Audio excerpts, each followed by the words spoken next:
And welcome back to my channel. So today I'm going to be showing you guys how I made this Christmas bark. So what you're going to need is white chocolate chips, pistachio, and cranberries, dried cranberries. You're also going to need a mixing bowl, some wax paper, and also a pan that you're going to want to put your Christmas bark in. So the first thing I decided to do was I'm going to go ahead and get those chocolate chips melted down, and you can do that in the microwave, and all you have to do is gradually warm it down. Just set it on the timer for about a minute and just slowly melt it down. You can do it 30 seconds to a minute, but however long it takes you to just melt it down. So my pistachios that I got were not crushed, so what I went ahead and just crushed them myself, like in a little Ziploc bag. Okay, so once you get your chocolate chips all melted down, you're going to give it a good swirl, a good mix to make sure everything is nice and smooth.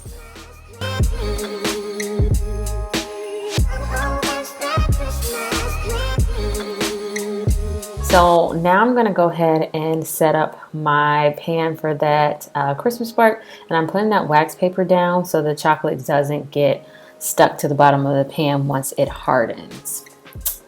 Okay, so now that I've got my chocolate nice and ooey and gooey and melted, I'm going to go ahead and start adding in some pistachios.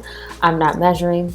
I will make sure that I'll put the recipe down in the description box below. I just kind of eyeballed everything to my liking, how much I want it. And once you get your cranberries and your pistachios in, you're just going to stir and make sure everything is mixed in together. And as you can see, I'm adding in some more pistachios and some more cranberries, but make sure you don't add all them in because you want to add some to the top once you get them in your pan. Okay, so next I'm putting them in my pan, and I'm going to make sure I just spread that out as much as I possibly can. You don't have to spread it out the full length of the pan because as you can see, I don't have enough to cover the pan, but what I do have is a nice amount, and I'm trying to make it as even as I possibly can so that it will be thick. Now, if you spread it out a little bit more, it probably would be like a thinner layer, and I actually suggest you do that because my layer was kind of thick. So just make sure you spread it out, and then the leftover pistachios and cranberries that I have, I'm just going to go ahead and sprinkle that on the top because it just gives it texture, and it makes sure that you get some crunch when you bite into it and everything's not just mixed into the chocolate.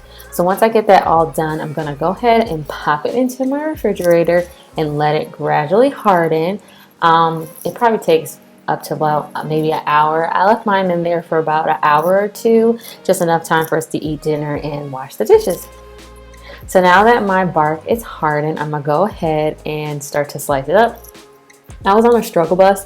I don't know if it was that hard, or I think mine needs some new knives. My knives were kind of dull. You saw I tried to use a pizza cutter, but I had to take it out and put it on a baking sheet just to try to cut it up, and once I did that, it went way better. So make sure you have sharp knives. This is not hard. Like when you bite into it, it's not hard at all, but I think my knife is just bad. But anyway, so you're just gonna cut it up in squares, as big or as small as you want them to be, and that's basically all. You guys, this was so easy. It was so yummy. It's no bake, and it took absolutely no time to make, and it really didn't take any time to harden. And I think it's like the perfect Christmas treat. So that's all I have for you guys. I'm gonna make sure that I in my little Vlogmas, I'm going to be sharing with you some more easy Christmas treats to make. So make sure that you're subscribed to my channel so you'll be able to be updated whenever I post a new video. Okay, love you guys so much, and I'll see you on another day of Vlogmas.